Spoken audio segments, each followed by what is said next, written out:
د فری سولر سیستم د پاره چې کوم کسانو رجسټریشن کړو د هغو لپاره د خوشحالۍ خبر دا ده چې هغو به بار بار دا تپوس کوو چې موږ ته خو فری سولر سیستم چې دی هغه میلاو نه شو. ځینې کسان یې حکومت په هغې کې کرپشن کړی او هغه روپۍ وخوړلې او موږ ته هغه سولر سیستم چې دی دا میلاو نه شو. خو بیا هغو په منځ کې چې دی قراندازي پکې وکړه.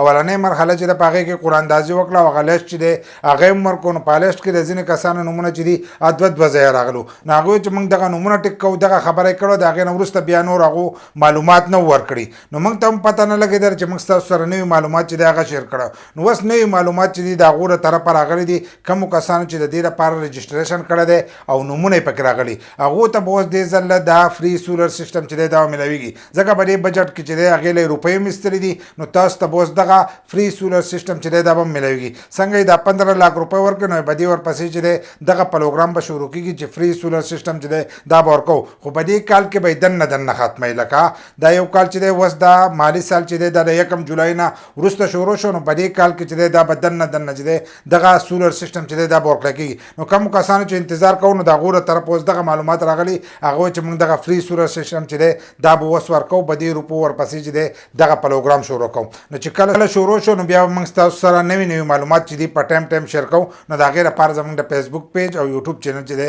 هغه ځان سره یو ځای کوي.